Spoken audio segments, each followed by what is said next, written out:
how would you target potential clients for hernia mesh cases using Facebook ads?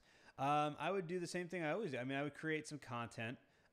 Okay, so hernia mesh. I mean, what I would do is, you figure out what is the core demographic that these types of cases typically fall in. So maybe it's males ages 40 to 65, right? So you run wider ads. So what I would do is I'd create 3 videos. My first video, and each one of these videos is about 5 minutes long. And my first video would be something about hernia mesh and something, and I apologize, I don't know much about hernia mesh, so I can't really speak too intelligently about this. But what I would do is basically something that only someone who's dealing with this is going to care about.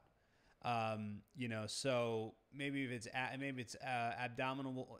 3 ways to alleviate abdominal pain after a hernia mesh surgery, maybe something like that, and make the video 5 minutes long. And the reason you want to do 5 minutes long is because you want to run that video as an ad to your wide audience, to the people that your demographic would fall within. So maybe it's men ages 45 to 57. I don't know.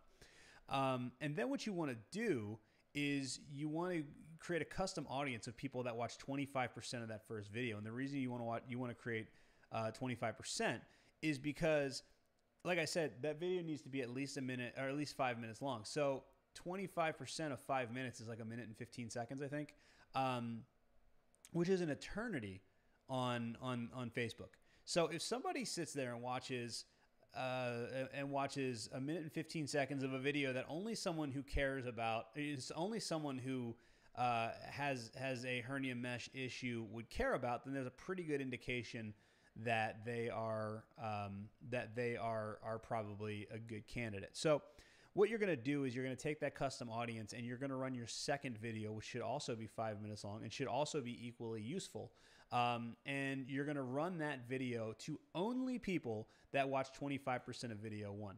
So now what you're doing is now you've got a video that is only shown to people who watch 25% who watch 25% of another video that they would only care about if it was a hernia mesh thing. So then you do it again. You create a custom audience from that video, 25%, and then the third video, you keep doing that. And then at the end, so by the third video, you've got a very, very qualified audience. And then after that, you can kind of start running more straight up, like call today for a free consultation ads and things like that to that audience that watched 25% of all 3 videos. Because if they watch, now they're in for almost 4 minutes of videos that are about a very specific topic that no one that is not affected by this topic would be interested in.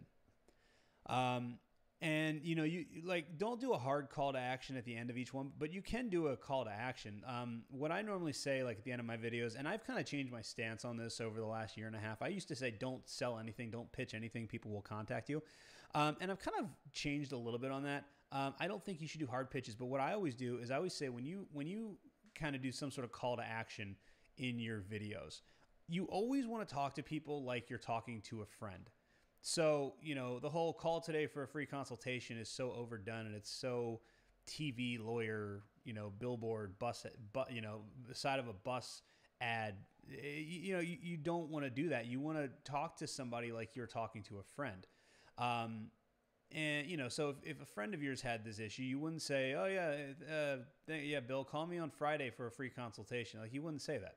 You'd say, give me a call, send me your medical info. I'll take a look and I'll kind of point you in the right direction, let you know what we should do. You just do it nonchalantly like that. Like, don't be such a salesperson. You want to talk in these videos like you're talking to a friend. That's the best way to handle these things. That's the best way to really make it work for you.